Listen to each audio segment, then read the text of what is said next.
C4 plants show chloroplast dimorphism. There are two types of a chloroplast in C4 plants. One is called as granule chloroplast, other one is called as a granule chloroplast. The anatomy of a C4 plant and C3 plant is different. We are going to study anatomy of the C4 and C3 plant first, and then we will go into the details of C4 pathway.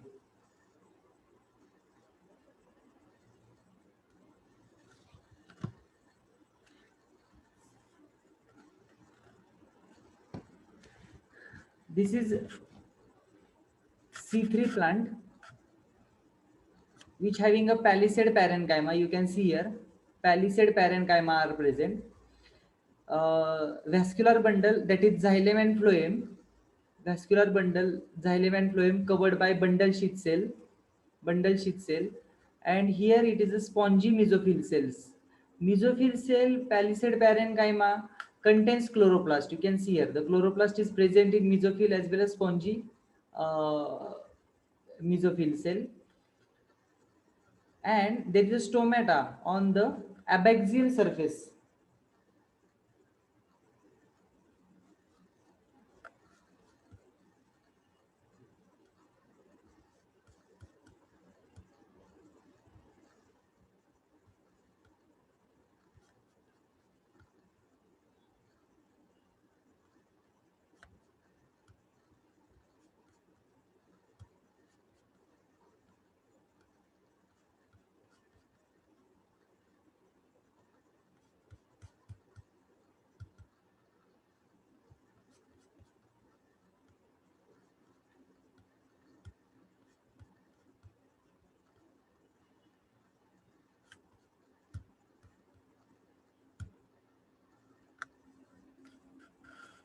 Okay, this is the difference between anatomy of C3 plants and C4 plants.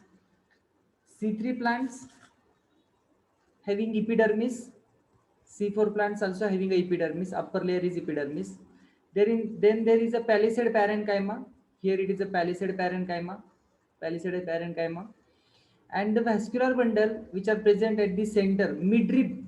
तुम्ही जर लीव्हचं midrib पाहिली असेल किंवा मिडवेन पाहिली असेल, प्रत्येक leave मध्ये सेंटरला एक डार्क थिक कलरची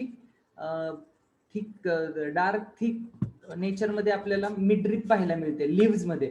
त्या मिडरिप मध्ये व्हॅस्क्युलर बंडल्स असतात. Vascular bundles include xylem and phloem. Okay, then C3 plants having a bundle sheath cell around the vascular bundle. Bundle sheath cells are present around the vascular bundle. Okay, and there is a spongy mesophyll cells.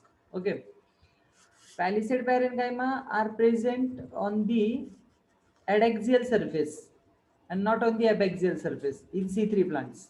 Okay, C4 plants having difference in mesophyll cells and bundle sheath cells. Mesophyll cells which are present in the leaves, that mesophyll cells of the bundle of the C4 plants, mesophyll cells of the C4 plants having a granule chloroplast, they contain small numerous chloroplast. याच्यामध्ये छोटे छोटे पण जास्त प्रमाणात chloroplast असतात, small numerous chloroplast in mesophyll cell, and which are granule chloroplast. म्हणजे they contains ग्रॅना, जास्त प्रमाणामध्ये ग्रॅना असतो, स्ट्रोमा कमी असतं. मेसोफिल सेल मध्ये स्ट्रोमाचं कॉन्सन्ट्रेशन कमी, but grana present in more amount. Okay,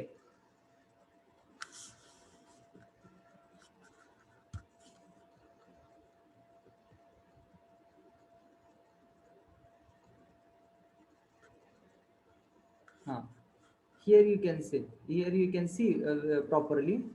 This is the section or the leaves surrounding to the midrib region. midrib region मध्ये इथं व्हॅस्क्युलर बंडल्स आहेत, म्हणजे झायलेम आणि फ्लोएम. Xylem carries water, phloem carries food material. Okay, xylem water carry करतं, phloem food material carry करणारे. आणि याच्या सराउंडिंगला लगेच तुम्ही पाहू शकता हाफ सेक्शन घेतलेला, याच्या सराउंडिंगला बंडल शीथ सेल्स आहेत. These are bundle sheath cell. And in bundle sheath cell you can see here the chloroplast is in less in concentration. Chloroplast खूप कमी आहे त्याच्यामध्ये. त्यात जर तुम्ही मिझोफिल सेलमध्ये बघितलं तर छोटे छोटे पण जास्त प्रमाणात क्लोरोप्लास्ट आहे. Okay, small but numerous chloroplast is present in a mesophyll cell. Small but numerous chloroplast is present in a mesophyll cell आणि बंडल शीथ सेल. हे दोन गोष्टींवर कॉन्सन्ट्रेट करायचं आहे आपल्याला. प्लीज लक्ष द्या थोडंसं. क्रॅन्स अनाटॉमी कळली तर C4 पाथवे कळतो. Bundle sheath cell surrounding to the vascular bundle. Bundle sheath cell surrounding to the vascular bundle which having a chloroplast. त्यांच्यामध्ये पण क्लोरोप्लास्ट आहे, बट क्लोरोप्लास्ट इज अ ग्रॅनल. म्हणजे त्याच्यामध्ये ग्रॅना नाहीये. त्याच्यामध्ये जो क्लोरोप्लास्ट आहे त्यांच्यामध्ये ग्रॅनाचं प्रमाण कमी आहे. अ ग्रॅनल chloroplast and which contains large chloroplast and few in number. जास्त क्लोरोप्लास्ट आहेत पण कमी प्रमाणात आहेत. जास्त मोठे क्लोरोप्लास्ट आहेत पण कमी प्रमाणात आहेत. कशामध्ये? बंडल शीथ सेलला. आणि मिझोफिल सेलला small but numerous chloroplast is present. Here chloroplast is granal, here chloroplast is अ ग्रॅनल. आता एक डिफरन्स सांगतो तुम्हाला. बंडल शीथ सेलमध्ये अ ग्रॅनल क्लोरोप्लास्ट असल्यामुळे ते व्हाईट कलरचे दिसतं. बंडल शीथ सेल हे जे कव्हरिंग आहे ना ते व्हाईट कलरचं दिसतं. आणि मिझोफिल सेल सगळ्या ग्रॅनल क्लोरोप्लास्ट असल्यामुळं ग्रीन कलरचे दिसतात. ग्रॅना आहे म्हणून ग्रीन कलरचे. हे टोटल ग्रीन कलरचे दिसतात ग्रॅनल क्लोरोप्लास्ट असल्यामुळं मिझोफिल सेल. आणि bundle sheath cell having a large chloroplast, few in number and a granule. This is the difference between the chloroplast. So there are two types of chloroplast present in the C4 plants. C4 plants show Cran's anatomy. It was actually Cran's चं meaning असतं necklace. तुम्ही जर ते हे बघितले असतील, आदिवासी लोक वगैरे बघितले असतील तर त्यांच्या गळ्यामध्ये जो नेकलेस असतो त्यात वेगवेगळ्या ॲनिमल्सचे एकतर त्याच्यामध्ये बोन्स असतात त्या नेकलेसमध्ये, नाहीतर टीथ असतात. त्याच्यापासून तो नेकलेस बनलेला आहे. तर हे अशाच पद्धतीने दिसतं. हे जर आणखी तुम्ही डिटेलमध्ये पाहायला गेले,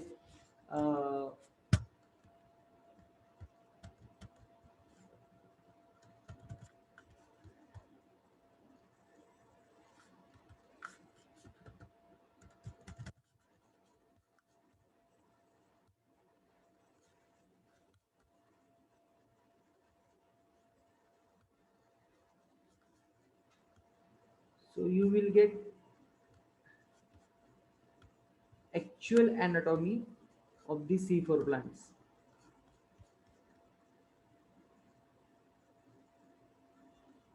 Bundle sheath cell having a granule chloroplast. Bundle sheath cell having a granule chloroplast and mesophyll cell having a granule chloroplast. Granule आणि अग्रॅनल काय डिफरन्स आहे? ग्रॅनल आणि अग्रॅनल मध्ये granule chloroplast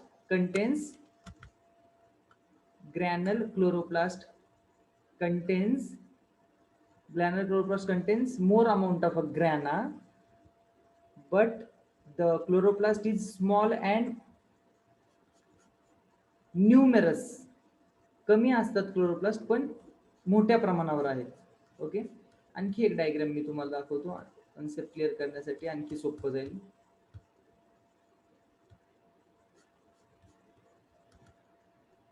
Here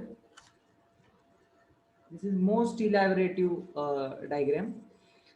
This is the TS of C4 plant leaf. एका C4 प्लांटच्या लीफचा TS आहे. Actually C4 plants discovered केले हॅच आणि स्लॅकनी. नाव लक्षात ठेवा, Hatch and Slack discovered C4 plants. They were studying sugarcane. पहिल्यांदा ते स्टडी करत होते शुगर केनचा. त्याच्यावरून त्यांना C4 प्लांट्स वगैरे काय असतं हे लक्षात आलं. कसं काय लक्षात आलं? कारण त्यांच्या स्टडी करत असताना त्यांना समजलं की फोटोसिंथेसिस मध्ये जशी केल्विन सायकल होते, C3 प्लांट्स मध्ये केल्विन सायकल होते. केल्विन सायकल मध्ये पहिलं जे स्टेबल कंपाऊंड असतं ते 3 carbon containing compound which is the first stable compound in carbon dioxide fixation. तसं या शुगर केन मध्ये फर्स्ट स्टेबल कंपाऊंड जे आहे ना फोटोसिंथेसिस मधले ग्लुकोज फॉर्मेशन साठी जो फर्स्ट स्टेबल कंपाऊंड आहे ते 4 कार्बन कंटेनिंग कंपाऊंड आहे. मग 4 कार्बन कंटेनिंग कंपाऊंड आहे म्हणून त्याला नाव दिलं C4 प्लांट. ओके, तर C4 प्लांटची अॅनाटॉमी त्यांनी स्टडी केली तर त्यांना लक्षात आलं C3 प्लांटची लीफ आणि C4 प्लांटची लीफ याच्यात फरक असतो. मग काय फरक असतो तर हा फरक असतो इथं मी डिस्कस करतोय बघा. ह्या सगळ्या मिझोफिल सेल आहेत, हे कडचे जे दिसतात ना तुम्हाला ह्या सगळ्या मिझोफिल सेल आहेत.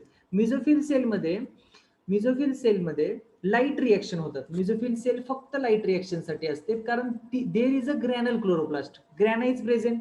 ग्रॅना प्रेझेंट म्हणल्यावर थायलॉकॉइड्स मध्ये असलेले क्वांटेझोम्स मध्ये असलेले क्लोरोफिल पिगमेंट सगळं आलं. So mesophyll cell is the site for light reactions. Okay, which contains granal chloroplast. Chloroplast is a small but numerous in number. भरपूर मोठ्या प्रमाणात असतात पण छोटे छोटे असतात chloroplast. And they contain one enzyme, त्याचं नाव आहे पीईपी कार्बोक्सिलेज. कधीच विसरू नका, पीईपी कार्बोक्सिलेज. पीईपी कार्बोक्सिलेज म्हणजे फॉस्फोइनॉल पायरुवेट कार्बोक्सिलेज. हे पुढे गेल्यानंतर कळेल आपल्याला ह्या एन्झाइमचा रोल काय. Phosphoenol pyruvate carboxylase which is the enzyme present in a mesophyll cell. Okay, now the second type of a chloroplast. हे ग्रॅनल क्लोरोप्लास्ट झाला. आता agranal chloroplast. Agranal chloroplast present in a bundle sheath cell. Bundle sheath cell surrounds the vascular bundle. इथे xylem आणि phloem असतात आतल्या साईडला. याला एकाला नाव द्या झायलेम आणि दुसऱ्याला नाव द्या फ्लोएम. यातलं एक आहे झायलेम, दुसरं आहे फ्लोएम. ओके, व्हॅस्क्युलर बंडल च्या सराउंडिंगला ज्या सेल आहेत सगळ्या अशा कडून दिसत आहेत तुम्हाला. These are bundle sheath cell and this bundle sheath cell having a ग्रॅनल chloroplast. म्हणजे ह्या सेलमध्ये जे तुम्हाला क्लोरोप्लास्ट दिसतात ते 2-3च आहेत बघा. 2-3च आहेत फक्त, म्हणजे खूप कमी क्लोरोप्लास्ट आहेत पण मोठे असतात, साईजला मोठे असतात. Large and few in number. A ग्रॅनल chloroplast but large and few in number and they having a enzyme rubisco. कोणता एन्झाइम आहे त्यांच्यामध्ये? रुबिस्को. रुबिस्कोचा आपण रोल पाहिलेला आहे. Rubisco is nothing but ribulose bisphosphate. C for carboxylase, O for oxygenase. आता C for carboxylase तो कुठे फंक्शन करतो? In which cycle it will act as a carboxylase? Answer. In which cycle it act as a carboxylase?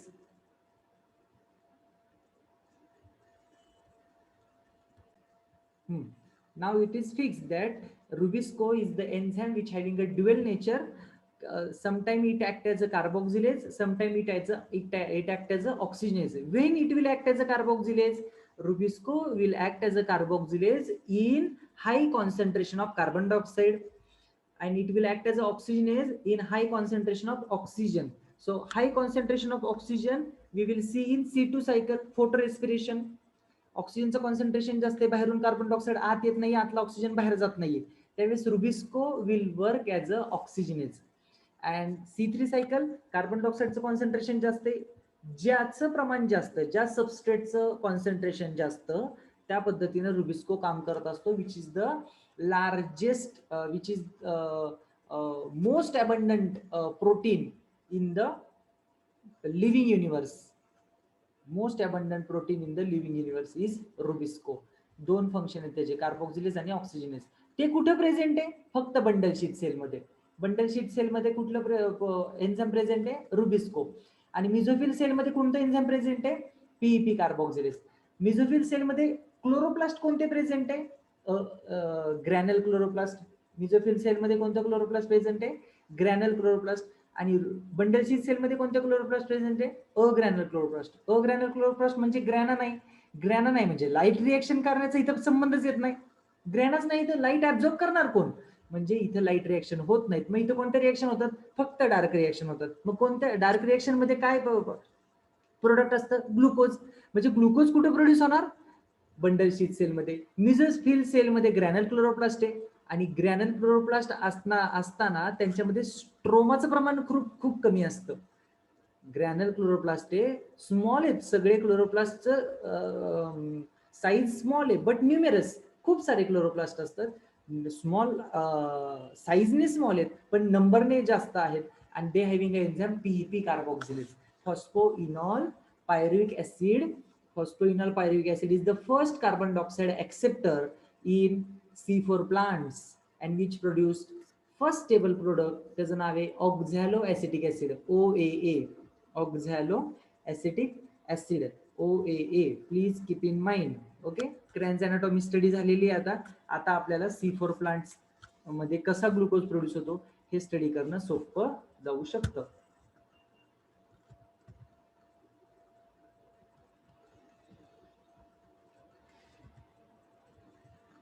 This is C2 cycle we studied yesterday. Okay, C2 cycle in which RUBP is the first carbon oxygen acceptor. Now here it is oxygen acceptor. Oxygen accept करतो आणि तयार करतो PGA which is 3 carbon compound, phosphoglycolate which is 2 carbon compound. Actually 5 carbon compound आहे RUBP. PGA direct kelvin cycle मध्ये जातं, इकडून परत reverse तयार झालेलं PGA परत केल्विन सायकल मध्ये जातं.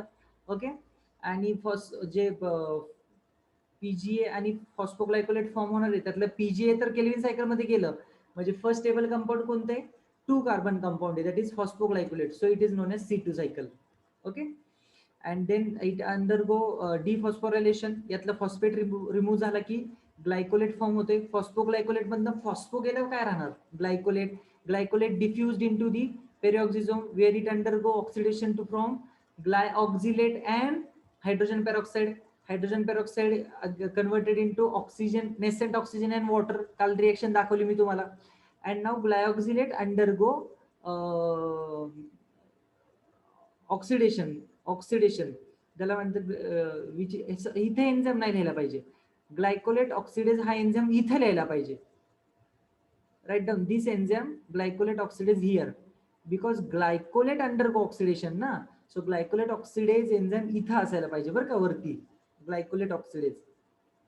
Glyoxylate get converted into glycine. Glycine diffused into mitochondria. 2 Glycine molecule. हे जेव्हा ही इथपर्यंतची सायकल RUBP 2 ग्लायसिन, अशा सायकल 2 वेळा झाली इथपर्यंत की 2 ग्लायसिन मिळतील. 2 ग्लायसिन फ्यूज होतात आणि फ्यूज झालेल्या 2 ग्लायसिन मध्ये म्हणजे 2 आणि 2 टोटल 4 कार्बन झाले. त्यातला 1 कार्बन बाहेर पडतो as a carbon dioxide and the remaining 3 carbons fuse to form a serine which is amino acid. Serine पण amino acid आहे, glycine पण amino acid आहे. Serine get diffused into peroxisome where it converted into hydroxypyruvate. Hydroxypyruvate undergo reduction to produce glycerate. Glycerate diffused into the chloroplast to form a phosphoglycerate by addition of a phosphate group. That phosphate group added from ATP. ATP get converted into ADP. म्हणजे ATP ट्रायफॉस्फेटचं diphosphate मध्ये conversion झालं. मग एक phosphate कुठे गेला, ग्लिसरेटवर, आणि फॉस्फोग्लिसरेट फॉर्म झालेले. फॉस्फोग्लिसरिक ऍसिड असं पूर्ण म्हणण्यापेक्षा फॉस्फोग्लिसरेट असं पण म्हटलं तरी चालतं. So this is a C2 cycle. Now C4 cycle. We are actually interested in C4 cycle. This is C4 cycle.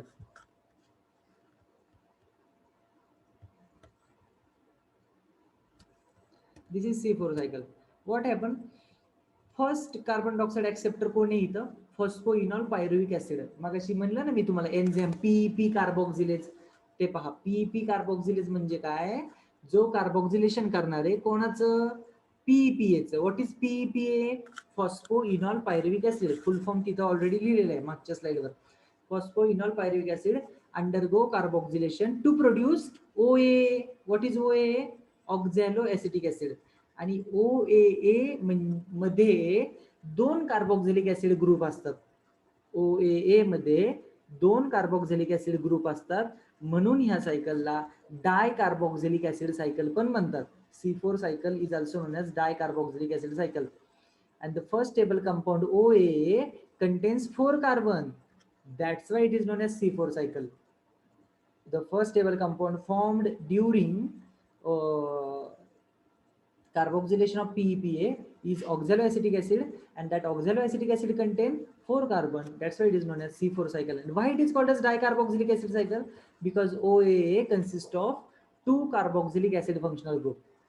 2 carboxylic acid functional group. Okay. Now that OAA undergo reduction. हे बघा, reduction होते ना, reduction. OAA get converted into malate. Reduction कसं होतं, NADPH2 get converted into NADP and that hydrogen get taken up by the OA. म्हणजे NADPH2 मधला hydrogen loss झाला आणि NADP कन्वर्ट झालं. मग हायड्रोजन कोणावर ऍड झालेलं आहे, OA वर. आणि OA वर हायड्रोजन ऍड झाल्यावर जे स्ट्रक्चर भेटतं त्याचं नाव आहे मॅलेट. Malate diffuse. आता हे कुठं चाललंय, हे सगळं कुठं चाललंय बघा, मिझोफिल सेल मध्ये. हे दोन बॉक्स केलेत मी, हे दोन बॉक्स आहेत. हे बघा, हा एक वरचा बॉक्स आहे जो मिझोफिल सेल मध्ये काय चाललंय ते दाखवतोय, आणि जो खालचा बॉक्स आहे ते बंडल शीट सेल मध्ये काय चाललंय ते दाखवतोय. ओके. मिझोफिल सेल मध्ये क्लोरोप्लास्ट कसे असतात, ग्रॅनल, जिथं लाईट रिएक्शन होणार.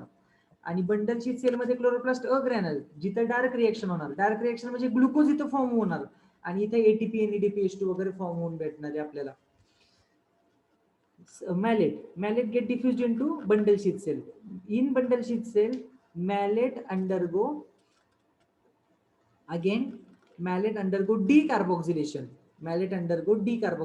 इथं कार्बन डायऑक्साइड बाहेर पडतो, हा कार्बन डायऑक्साइड बाहेर पडणार आहे.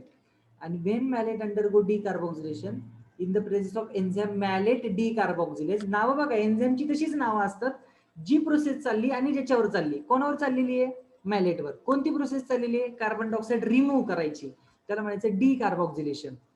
आणि कार्बन डायऑक्साइड ऍड होतं त्याला म्हणायचं कार्बॉक्सिलेशन. Okay. malate undergo decarboxylation and get converted into pyruvic acid. malate is a what, 4 carbon compound. इथं 4 कार्बन आहे.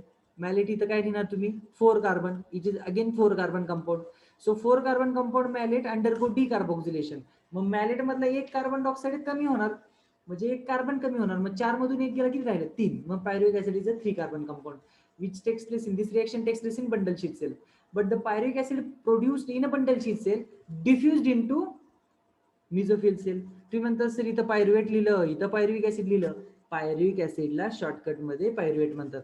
जसं अविनाश नाव असल्यावर आपण कसं म्हणतो, आव्या. प्रियंका असल्यावर प्रिया, पिया, काहीतरी असं करतो ना आपण शॉर्टकट. तसं हे नाव आहेत. Pyruvic acid pyruvate, oxalic acid oxalate, malic acid malate, अशा पद्धतीने नाव दिली जातात. ओके. चला, pyruvic acid or pyruvate diffused into the mesophyll cell where it undergo phosphorylation. So ATP get converted into AMP. In this process 2 ATP are required. Okay. So pyruvate converted into phosphoenol pyruvic acid. So again the original reactant is generated ना, that's why it is cycle. का म्हणतोय मी सगळीकडं, कारण process होऊन वेगवेगळ्या intermediate form होऊन शेवटी परत तेच तयार होतं ज्याच्यापासून सुरुवात झालेली आहे. म्हणून या सगळ्यांना आपण सायकल म्हणतो. Kelvin cycle, C4 cycle, C2 cycle. Okay. Phosphoenol pyruvic acid is again generated in the presence of enzyme pyruvate phosphate dikinase. तुम्ही म्हणता सर इथे एकच ATP लिहिलेलं आहे, मग ह्या प्रोसेसला एकच ATP रिक्वायर्ड आहे ना, तर एका ATPचं कन्व्हर्जन AMP मध्ये होतं इथं. ओके. एका ATPचं कन्व्हर्जन AMP मध्ये होते. आता ही टोटल सायकल मध्ये इथे एकच कार्बन डायऑक्साइड बाहेर पडलाय आणि हा कार्बन डायऑक्साइड कुठे जाणार, केल्विन सायकलकडे जाणार. This carbon dioxide will pass to the Calvin cycle. हा कार्बन डायऑक्साइड पास होते, प्रोड्यूस होते ना, मॅलेटचं कन्व्हर्जन पायरुविक ऍसिड मध्ये होत असताना it will pass to the Calvin cycle. आणि केल्विन सायकल मध्ये कार्बन डायऑक्साइडची आवश्यकता आहे आपल्याला ऑलरेडी माहिती आहे. C4 प्लांट्स म्हणजे कोणते प्लांट्स, जे जास्त टेम्परेचर मध्ये प्रेझेंट असतात. सब ट्रॉपिकल रिजन किंवा ट्रॉपिकल रिजन मध्ये जे प्लांट्स आहेत ना, ते सगळे C4 प्लांट असतात. आणि C4 प्लांट जिथे जिथे आहे तिथे ऑलरेडी टेम्परेचर जास्त असतं. म्हणजे स्टोमॅटा डेला स्टोमॅटा पार्शली क्लोजच असणार आहे ड्युरिंग डे. मग C4 प्लांट मध्ये फोटो रेस्पिरेशन होतं का, तर नाही होत. मग का नाही होत फोटो रेस्पिरेशन त्यांच्यामध्ये, कारण त्यांच्यामध्ये ऑक्सिजन जनरेट जो होतो ना, म्हणजे लाईट रिएक्शन होतात ते वेगळ्या ठिकाणी होतात. मिझोफिल सेल मध्ये लाईट रिएक्शन चाललेले आहेत आणि बंडल शीट सेल मध्ये डार्क रिएक्शन चाललेले आहेत. त्यामुळं ऑक्सिजन जो जनरेट झालेला आहे त्याचा इफेक्ट जो आहे तो त्यांच्या बाकीच्या सेल्सवर येत नाही. पूर्ण एन्झाईम सिस्टीम वेगळी आहे, मिझोफिल सेलची वेगळी आहे आणि बंडल शीट सेलची वेगळी आहे. कार्बन डायऑक्साईड जो प्रोड्यूस होतोय, हा कार्बन डायऑक्साईड प्रोड्यूस कशासाठी केला जातोय? कारण स्टोमॅटा पार्शली क्लोज असल्यामुळं बाहेरून आतमध्ये कार्बन डायऑक्साईड येत नाहीये, म्हणून आतल्यात कार्बन डायऑक्साईड जनरेट केला जातो आणि तिथे केल्विन सायकल होते. इथं केल्विन सायकल होणार. इथे तुम्ही लिहू शकता केल्विन सायकल, इथं केल्विन सायकल लिहू शकता, पण सगळी लिहित नाही बसायची. फक्त काय लिहायचं?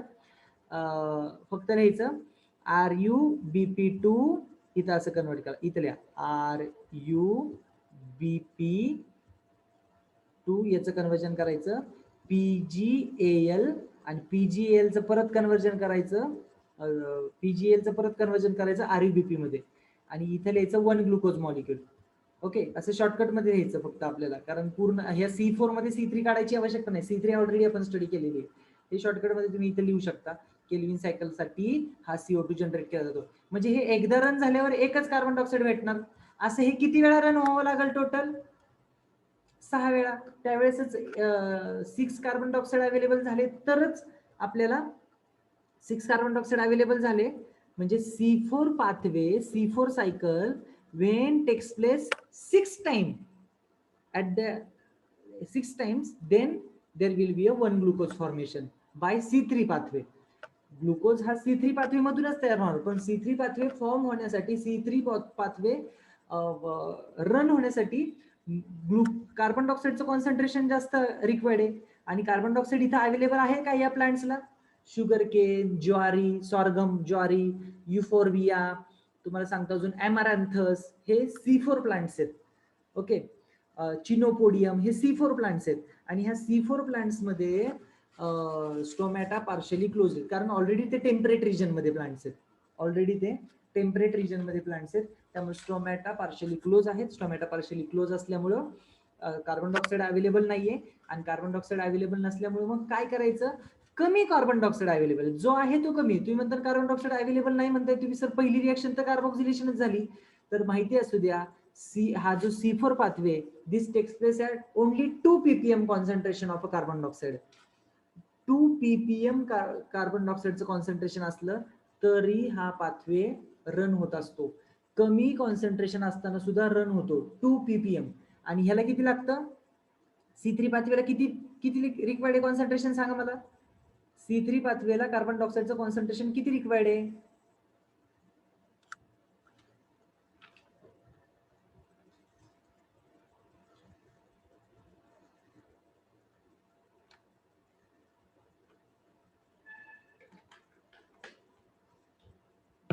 Very good Shubham. 50 ppm. 50 ppm. आणि यांना किती? फक्त 2 ppm. Okay, 50 ppm concentration is required for C3 pathway. आता तेवढंच कार्बन डायऑक्साईड आता अवेलेबल आहे का? नाही. इथे किती कार्बन डायऑक्साईड आहे? फक्त सिंगलच आहे. मग सिंगल कार्बन डायऑक्साईड असताना RuBP will undergo carboxylation? No, RuBP will not undergo carboxylation. It required more carbon dioxide. So तो more carbon dioxide कोण अवेलेबल करून देतं? तर PEPA चं कन्वर्जन होतं ऑक्झॅलोएसिटिक ऍसिड मध्ये. Oxaloacetic acid converted into malate. Malate diffused into the bundle sheath cell where it undergo decarboxylation and that carbon dioxide, इथे arrow पाहिजे, इथे एरो पाहिजे, म्हणजे कार्बन डायऑक्साईड बाहेर पडतो ह्याच्यातनं. Carbon dioxide will enter into the Calvin cycle and Kelvin cycle will produce glucose, but 6 time it has to run. हे 6 वेळा झालं पाहिजे पूर्ण. हे पूर्ण किती वेळा झालं पाहिजे? 6 वेळा. तेव्हा 6 कार्बन डायऑक्साईड भेटतील आणि मग 1 ग्लुकोज फॉर्म होईल. म्हणजे केल्विन सायकल साठी रिक्वायर्ड आहेत 18 ATP. केल्विन सायकल साठी किती रिक्वायर्ड आहेत? 18 ATP. इथे केल्विन सायकल व्हावंच लागणार ना ग्लुकोज फॉर्म होण्यासाठी. सो त्याच्यासाठी रिक्वायर्ड आहेत 18 ATP. आणि C4 पाथवे पूर्ण जर रन केला तर इथं तुम्हाला माहिती आहे, इथं काय माहिती आहे तुम्हाला? इथे 2 ATP लागतात. जरी इथं मी एक लिहिलेलं असलं पण ATPचं कन्वर्जन AMP मध्ये होतंय. सो ATPचं कन्वर्जन ADP मध्ये झालं तर एकच ATP लागतो. पण ATPचं कन्वर्जन AMP मध्ये झालं याचा अर्थ तिथं आपल्याला 2 फॉस्फेट बॉन्ड ब्रेक झालेत असं कन्सिडर करून प्रत्येक कन्वर्जनसाठी 2 ATP कन्सिडर करायचे. म्हणजे हे जर 6 वेळा झालं तर टोटल किती ATP लागतील इथं? If C4 pathway takes place 6 times, so how many ATP it required? C4 pathway will require how many ATPs? Very good.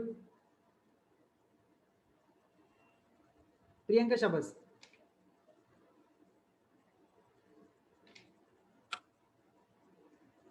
किती एटीपी रिक्वायर्ड असतील? C4 पाथवेला किती एटीपी रिक्वायर्ड असतील? एकामध्ये किती लागतात? एका सायकलमध्ये 2 एटीपी लागतात ना. तुम्ही म्हणतात परत सांगतो मी. तुम्ही म्हणता सर इथे एकच एटीपी लिहिलंय आणि पण एटीपीचं कन्व्हर्जन मी एडीपी मध्ये लिहिलंय का रे? नाही.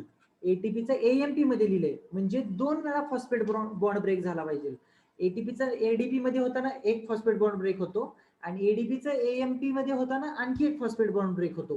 पण एटीपी टू एएमपी फॉर्म म्हणजे ज्यावेळेस आपण कन्सिडर करतो ना त्यावेळेस 2 एटीपी कन्सिडर करायचे असतात. त्यामुळे ATP to AMP in single C4 pathway we have to consider 2 ATP. If it takes place 6 times, so there will be a 12 ATP molecules. काय? Double energy is required. So 12 ATP. इथे 12 ATP झाले आणि हे 18. म्हणजे total किती झाले? 12 आणि 18.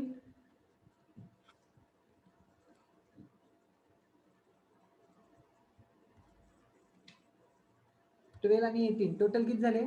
30. It means that in C4 pathway for production of one glucose molecule 30 ATP are required.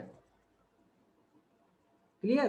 In C4 pathway for production of one glucose molecule 30 ATPs are required. And in C3 pathway, tell me how many ATPs are required for production of one glucose molecule in C3 pathway? 18. Of course, correct. Only 18. कळला का? Difference कळला का आता तुम्हाला? मग आता जर मी तुम्हाला असं विचारलं की अरे मला सांगा सगळ्यात जास्त इफिशियंट पाथवे कोणता आहे? इफिशियंट पाथवे म्हणजे ज्याच्यामध्ये जास्त ग्लुकोज प्रोड्यूस होईल असा पाथवे कोणता आहे? Which is the most efficient pathway? C3 pathway most efficient आहे का C4 पाथवे मोस्ट इफिशियंट आहे? प्रोडक्टिव्हिटी कशात जास्त असणार?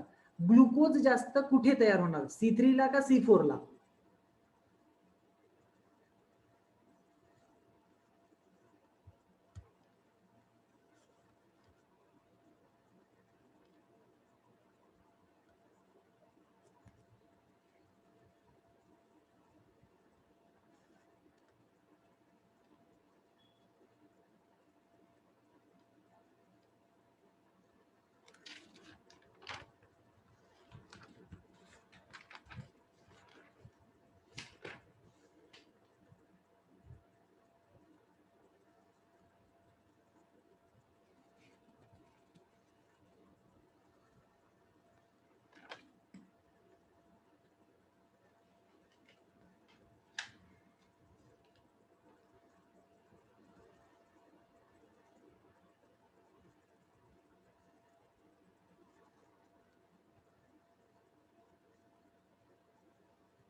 Which one is more efficient? झालं का आन्सर क्लिअर तुमचं? बरं, काही जण म्हणतात C4 बऱ्याच जणांनी आन्सर सांगितलंय. संस्कृती, संजना, प्रियंका C4 म्हणते, शुभम एकटा C3 म्हणतोय. हा, how it is more efficient? Productivity कशी काय जास्त असणार? C4 पाथवेची प्रोडक्टिव्हिटी कशी काय जास्त असणार? Tell me.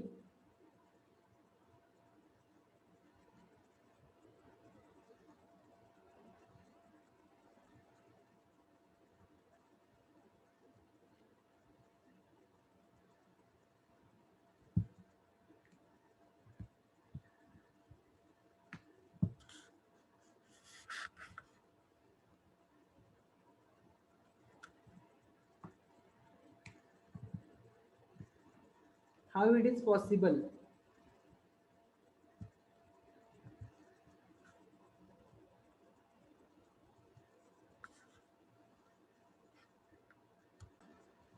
C3 पाथवे ज्यांनी पहिल्यांदा प्रॉपरली स्टडी केलेला आहे C3 पाथवे त्यांच्या ही गोष्ट चटकन लक्षात येईल. ज्यांनी C3 पाथवेज प्रॉपर स्टडी केलं नाही त्यांची ही गोष्ट लक्षात येणार नाही. C3 पाथवेची डिमांड काय आहे? नॉर्मल टेम्परेचर पाहिजे. बरोबर आहे का? नॉर्मल टेम्परेचर म्हणजे 20 to 30 डिग्री सेल्सिअस मध्येच टेम्परेचर पाहिजे. एक्सेस टेम्परेचर झालं तर C3 पाथवे रन होत नाही, कारण एक्सेस टेम्परेचरला हाय टेम्परेचरला काय होतं? स्टोमॅटा पार्शियली क्लोज होतात आणि C3 पाथवेचं पूर्ण सगळं मेकॅनिझम डिस्टर्ब होऊन जातं C3 पाथवे. आणि C3 पाथवे तिथे काय करतो? मग C3 पाथवे जे C3 प्लांट्स आहेत ते फॉलो करतात C2 पाथवे है ना, ग्लायकोलेट मेटाबॉलिझम. म्हणजे ती त्यांच्यावर नामुष्की आली. म्हणजे टेम्परेचर 20 to 30 डिग्री सेल्सिअस असेल तरच आम्ही व्यवस्थित काम करणार, तरच आम्ही प्रॉपर ग्लुकोज प्रोड्यूस करून देणार, नाहीतर आमची प्रोडक्टिव्हिटी डिक्रीज होऊन जाते. आमची प्रोडक्टिव्हिटी डिक्रीज होऊन जाते. कळला का हा पहिला विषय. तसं C4 प्लांट्सचं नाही. C4 प्लांट्स मध्ये लाईट रिएक्शन वेगळ्या ठिकाणी होतात, डार्क रिएक्शन वेगळ्या ठिकाणी होतात. लाईट रिएक्शन मिझोफिल सेलमध्ये होतात, जिथं पीईपी कार्बोक्सिलेज नावाचा एन्झाइम आहे. तो एन्झाइम कमी CO2 कॉन्सन्ट्रेशन मध्ये सुद्धा वर्क करतो, पीईपी कार्बोक्सिलेज, आणि पीईपीएचं कन्वर्जन ऑक्झॅलिक ऍसिड मध्ये करतो. and that oxalate converted into malate by reduction reaction, and that malate get transported to the bundle sheath cell where only dark reaction occur. म्हणजे dark रिएक्शनची site वेगळी आहे आणि light रिएक्शनची site वेगळी आहे. म्हणून C4 plants मध्ये फोटो रेस्पिरेशन अवॉइड होऊ शकतं. फोटो रेस्पिरेशनचे चान्सेस नाही याच्यामध्ये. ओके, सो C4 प्लांट्स मध्ये photorespiration is avoided due to the dimorphism, chloroplast dimorphism. Di म्हणजे दोन, मॉर्फ म्हणजे फॉर्म. क्लोरोप्लास्टचे दोन फॉर्म कुठले, ग्रॅन्युलर क्लोरोप्लास्ट, अग्रॅन्युलर क्लोरोप्लास्ट. दोघांचं लोकेशन वेगळं, त्यामुळे फोटो रेस्पिरेशन गेट अवॉइडेड. एक गोष्ट. दुसरी गोष्ट ऐका, this C4 pathway is called as carbon dioxide concentrating mechanism. Carbon dioxide concentrating mechanism. आता C4 पाथवे मध्ये स्वतःमध्ये ग्लुकोज तयार करण्याची ॲबिलिटी नाहीये. त्याला तो कार्बन डायऑक्साईड जो त्यांनी घेतलेला आहे, म्हणजे जे पीईपी कार्बोक्सिलेज कमी कार्बन डायऑक्साईड कॉन्सन्ट्रेशन मध्ये पण कार्बन डायऑक्साईड ऍक्सेप्ट करू शकतात. तसं रुबिस्को नाही करू शकत. रुबिस्कोला कार्बन डायऑक्साईडचं कॉन्सन्ट्रेशन जास्त लागतं वर्किंगसाठी. मग रुबिस्को कुठे असतो, रुबिस्को असतो बंडल शीथ सेल मध्ये. Rubisco enzyme present in bundle sheath cell. त्याला कार्बन डायऑक्साईड कॉन्सन्ट्रेट करून दिला जातो ह्या पाथवेमुळं.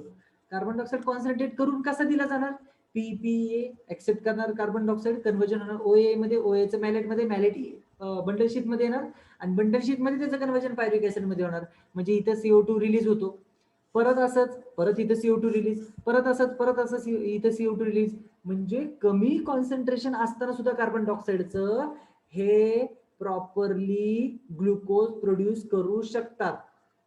आणि तुम्हाला माहितीये डार्क रिएक्शन दिवसा पण होतात, रात्री पण होतात. त्याला काही टाइम, त्याला काही फिक्स टाइम नाहीये डार्क रिएक्शन साठीचा. म्हणजे दिवसा स्टोमॅटा पार्शियली क्लोज असताना सुद्धा हे कार्बन डायऑक्साईड ऍक्सेप्ट करून ठेवू शकतात. तसं C3 पाथवे मध्ये होत नाही. म्हणून C4 pathway is more efficient. C4 pathway, that's why C4 pathway is more efficient, and the productivity of C4 plant is more than the C3 plant, because C3 plant चे नखरे खूप असतात. CO2 concentration एवढंच पाहिजे, temperature एवढंच पाहिजे, हे असं C4 प्लांट्स मध्ये नाहीये. C4 plants can able to adapt in any harsh situation. कोणत्या पण सिच्युएशन मध्ये ते अडॅप्ट होऊ शकतात.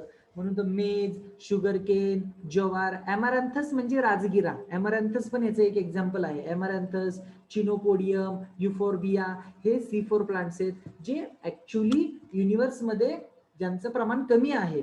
कारण ते असतातच अशा ठिकाणी जिथं एन्व्हायरमेंट हार्श एन्व्हायरमेंट आहे. प्लांटच्या ग्रोथसाठी एन्व्हायरमेंट प्रॉपर तसं नाहीये. म्हणजे ज्वारी वगैरे पावसाळ्यात सुद्धा ज्वारी येते, त्याला काही एवढी पाण्याची आवश्यकता नसते. म्हणजे टेम्परेचर जास्त असताना पण, कार्बन डायऑक्साईड कमी असताना पण सुद्धा हे प्रोडक्ट तयार होऊ शकतात. Okay, so productivity is more in C4 plants than the C3 plants, because they can able to concentrate CO2. So C4 mechanism is CO2 concentrating mechanism, ज्याची ॲबिलिटी तिकडं नाही, C3 प्लांटला नाही. टेम्परेचर वाढलं, टोमॅटो पार्शियली क्लोज झाल्या की सगळं disturb होऊन जातं त्यांचं. आणि मग ते वेगळ्या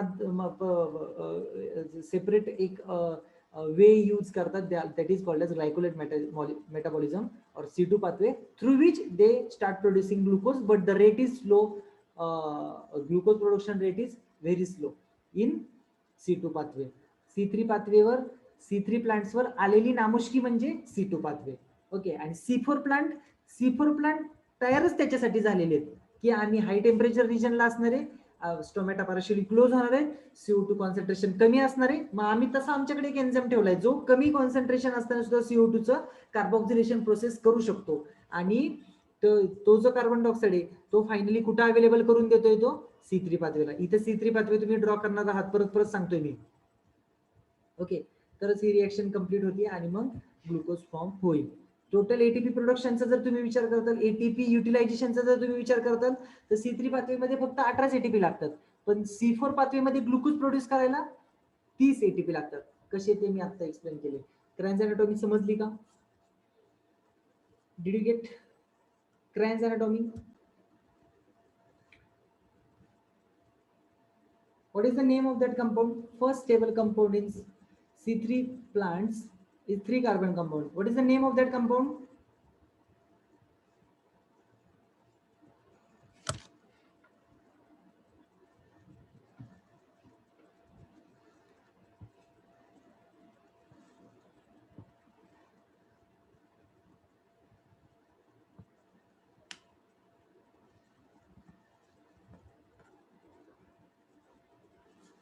बापरे, इतका वेळ लागतोय सांगायला. PGA, phosphoglyceric acid, is the first stable compound in C3 plants. आणि C4 प्लांट मध्ये कोणतं आहे फर्स्ट स्टेबल कंपाऊंड?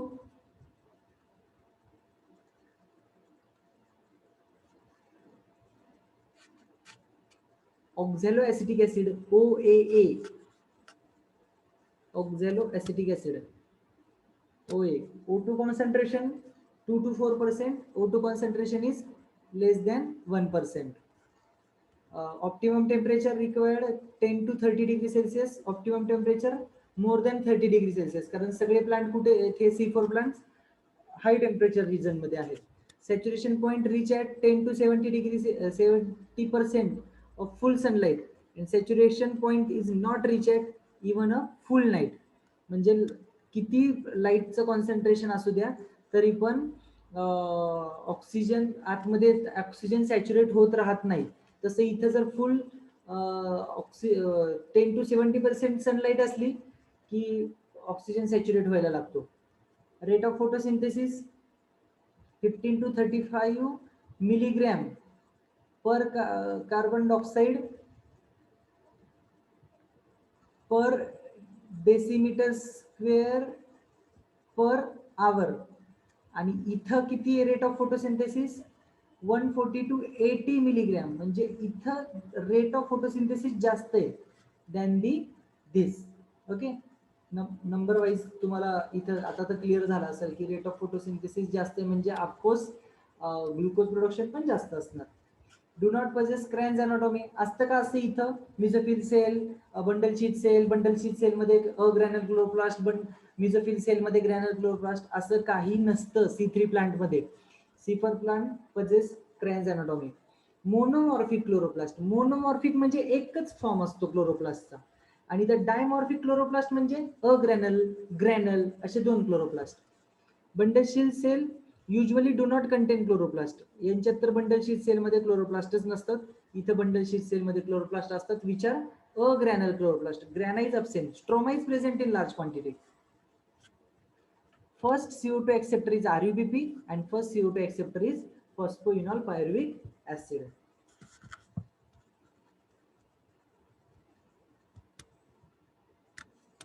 आणखी डिफरन्स आहे C3 C4 प्लांट मध्ये. CO2 compensation point is 50 to 100 ppm. म्हणजे CO2 किती प्रमाणात पाहिजे त्यांना? 50 to 100 ppm. ऍटलीस्ट 50 असेल तरच C3 प्लांट्स वर्किंग करतात आणि ग्लुकोज प्रोड्यूस करतील. CO2 compensation point is 0 to 10 ppm. Me 2 ppm सांगितले तुम्हाला, म्हणजे ऍटलीस्ट 2 ppm पाहिजे C4 प्लांट साठी. Mesophyll cell performed complete whole photosynthesis. सगळं फोटोसिंथेसिस कुठं होतं? लाईट रिएक्शन असतील, डार्क रिएक्शन असतील, सगळे मिझोफिल सेल मध्येच होतं C3 प्लांटला. पण C4 प्लांट मध्ये फक्त इनिशियल स्टेज होते फोटोसिंथेसिसची, that is PEPA get converted into OAA, OAA get converted into malate, आणि मॅलेट तिथून डिफ्यूज होतो बंडल शीट सेल मध्ये.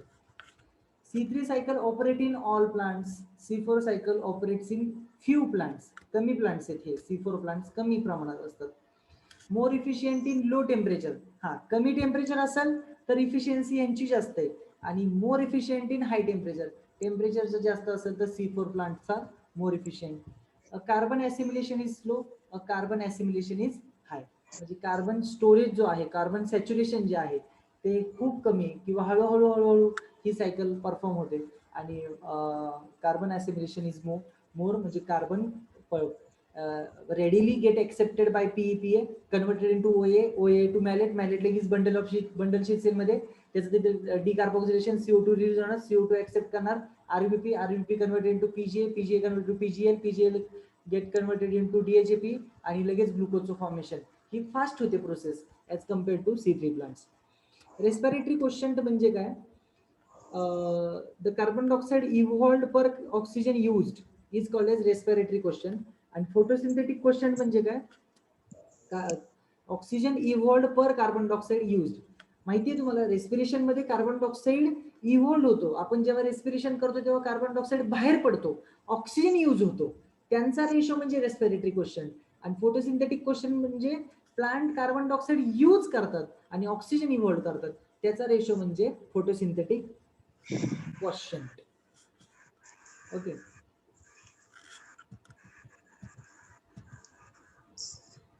PS1 PS2 मध्ये पण डिफरन्स दिलेले, CPP NCPP मध्ये डिफरन्स दिलेले, हे सगळे डिफरन्स आज लर्न करायचे तुम्ही. PS1 PS2 CPP NCPP C4 C3 plants. Okay. हे केमिकलचं नाव लक्षात ठेवा, DCMU. DCMU is nothing but dichlorophenyl dimethyl urea. This is actually a herbicide.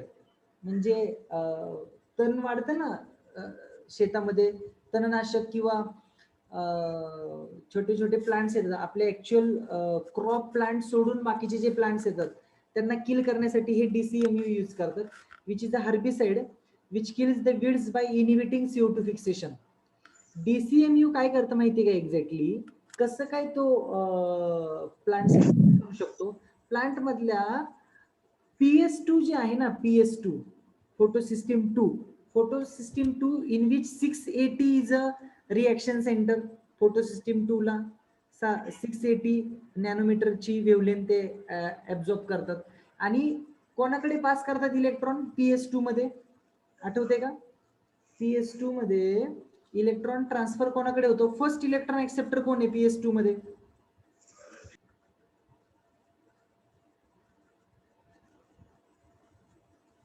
Very good, कोएन्झाइम quinone. शाबास. तर हे काय करतात मग DCMU,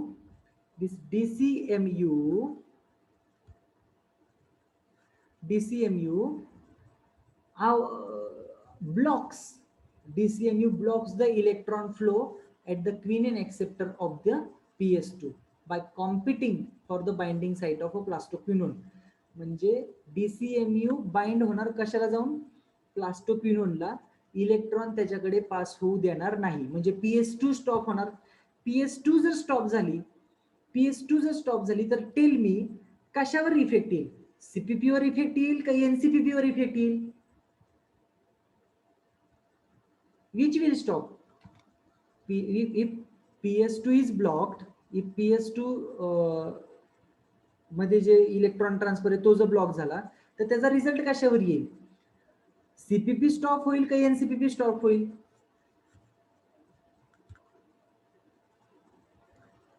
very interesting question.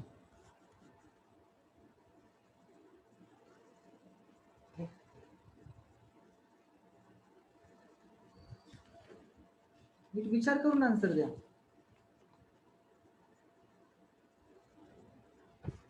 PS2 मध्ये जे इलेक्ट्रॉन ट्रान्सफर होतात ना, PS2 मध्ये इलेक्ट्रॉन ट्रान्सफर होतात ना, from reaction centre to first electron acceptor, that is coenzyme quinone. जर ते इलेक्ट्रॉनच जाऊ दिले नाहीत, त्यांना ब्लॉक केलं DCMU ने. DCMU हे केमिकल आहे, ते फवारलं ना, स्प्रे केलं ना प्लांटवर, तर त्याच्यामधले फोटोसिस्टीम 2 मधले इलेक्ट्रॉन ट्रान्सफर पूर्ण ब्लॉक होऊन जातं. मग त्याचा रिझल्ट कशावर येईल, CPP थांबल का NCPP थांबल त्याच्यामध्ये.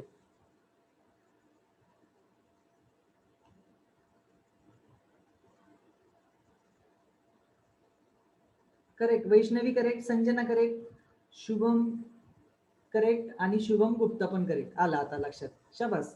हेच रिक्वायर्ड होतं मला, म्हणजे मला समजलं की तुम्हाला नेमकं लक्षात आहे की CPP कुठे होते आणि NCPP कुठे होते. NCPP पूर्ण त्यांची स्टॉप होणार आहे.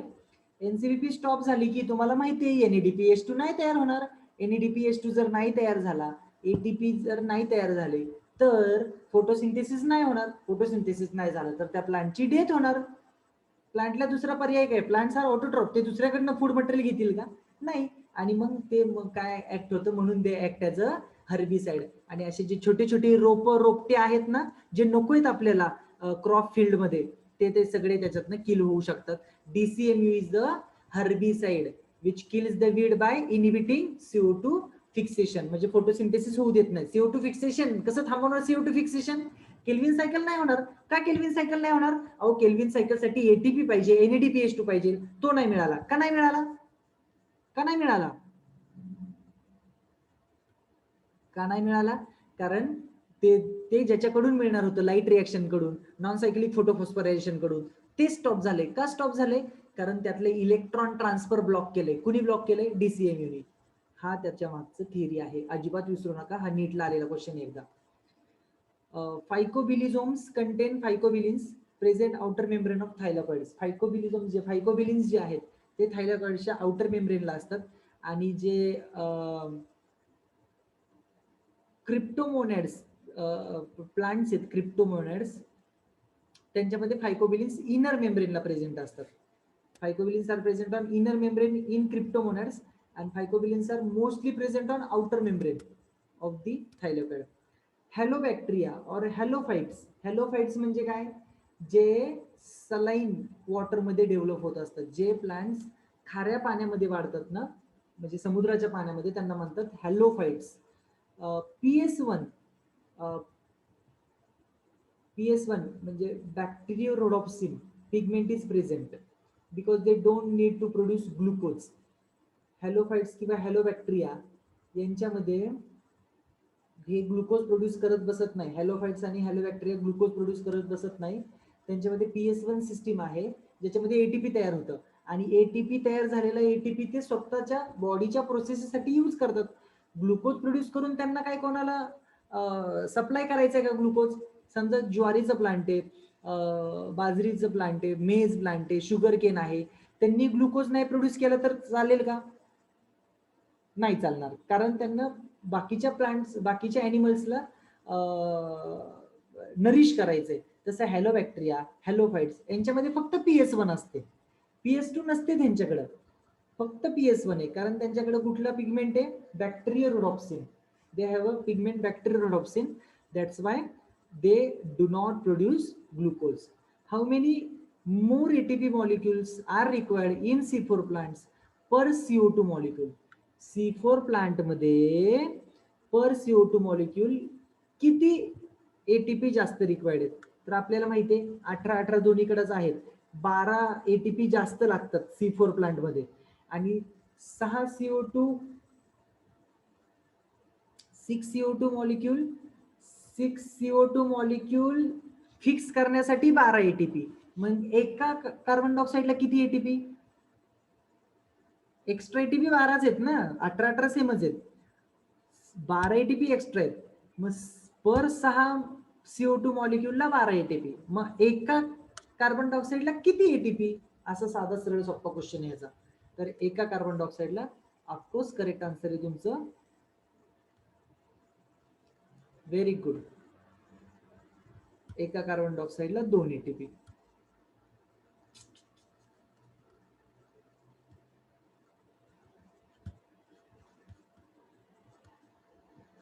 ओके. 1 CO2 मॉलिक्यूल फिक्स करायला 2 ATP लागतात. 2, इथं 3 लिहिलंय चुकून, इथं 2 पाहिजे. 1 CO2 मॉलिक्यूल फिक्स करायला 2 ATP are required. Rubisco located outer membrane of a thylakoids, which is a copper containing enzyme. Rubisco is also copper containing enzyme. Please keep in mind, Rubisco is a copper containing enzyme. 50% rate of photosynthesis decrease when C2 pathway occur. कळलं का आता? Carbon C2 pathway जे photo respiration आहे, जी नामुष्की आहे C3 plants वर आलेली, आम्हाला पर्याय नाहीये. आम्हाला जर ऑक्सिजन फोटो ऑक्सिडेटिव्ह डॅमेज टाळायचं असेल तर C3 प्लांट्स काय म्हणतात? आम्ही फॉलो करतो C2 पाथवे. आणि C2 पाथवे जर फॉलो केला प्लांटनी तर 50% रेट ऑफ फोटोसिंथेसिस डिक्रीज होणार, म्हणजे 50% ग्लुकोज प्रोडक्शन कमी होतं C2 पाथवेमुळं. ओके, CO2 लॉस किती होतो त्यात? 25% CO2 लॉस होतो. Waste it is also called as waste pathway. It is also called as waste pathway or glycolate metabolism or C2 pathway. Waste pathway पण म्हणतात त्याला, कारण नुकसान आहे याच्यामध्ये भरपूर. C3 प्लांटचं खूप सारं नुकसान आहे. 50% रेट ऑफ फोटोसिंथेसिस पण कमी होणार, 25% CO2 पण लॉस होणार यांच्याकडनं. C4 pathway avoid photo-oxidative damage by performing C3 pathway in bundle sheath cell. Okay, C4 pathway मध्ये होतो का फोटो ऑक्सिडेटिव्ह डॅमेज? नाही होत, कारण C3 पाथवे त्यांच्याकडे कुठे होतं? बंडल शीथ सेल मध्ये. केल्विन सायकल कुठे होते? बंडल शीथ सेल मध्ये. बघितलं ना आपण आताच, बंडल शीथ सेल मध्ये केल्विन सायकल खाली ड्रॉ करा म्हणलं होतं मी. आणि मेसोफिल सेलला सगळ्या लाईट रिएक्शन. युफॉर्बिया कोरोलाटा हे C3 प्लांट आहे.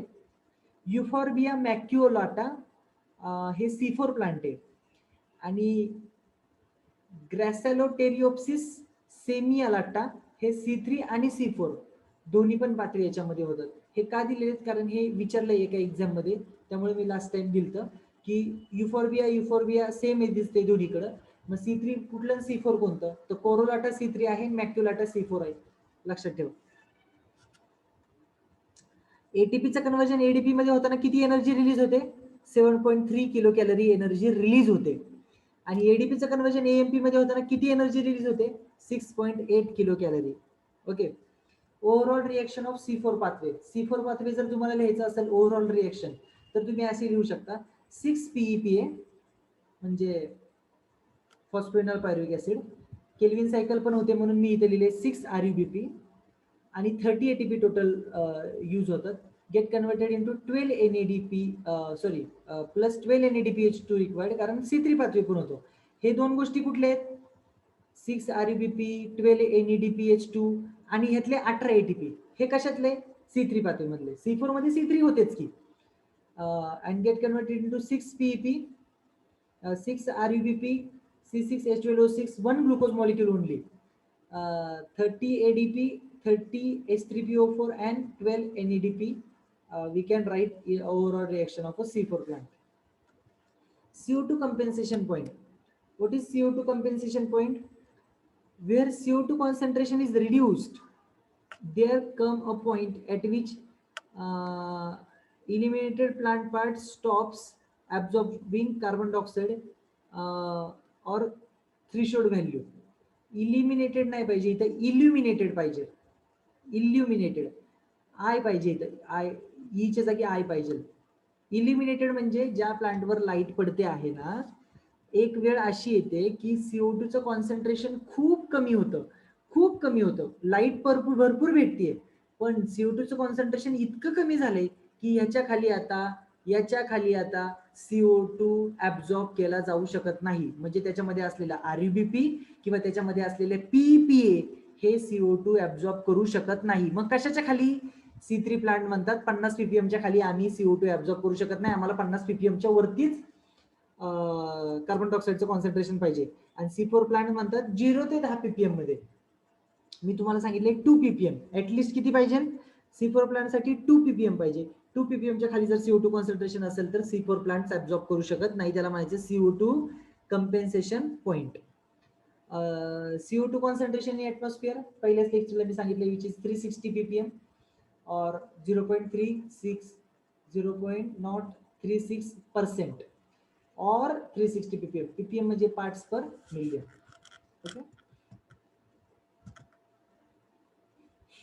हा कॅम्प पाथवे आहे. दिस इज कॅम्प पाथवे, व्हेरी सिंपल.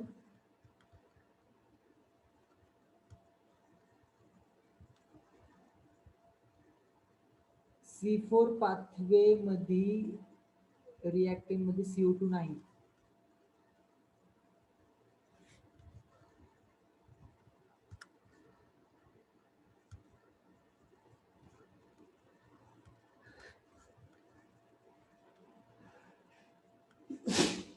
सॉरी,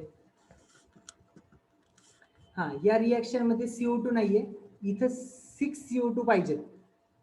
ह्या रिएक्शन मध्ये CO2 नाही दिलेले, पण इथे 6 CO2 रिक्वायर्ड आहेत. Very good Shubham Gupta. इथे 6 CO2 लिहा सगळ्यांनी. ओके.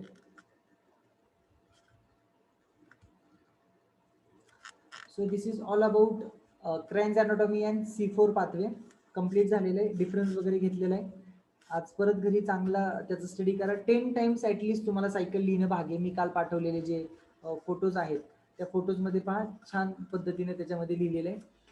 म्हणजे CPP आज काय करणार तुम्ही? CPP, NCPP, C3, C2 आणि C4 अशा 5 सायकल तुम्ही ड्रॉ करायच्यात न पाहता. ती तोपर्यंत प्रॅक्टिस करायची जोपर्यंत तुम्हाला न पाहता ते लिहिता येणार नाही. ओके, स्टॉप करूया आपण आजचं लेक्चर. थँक्यू.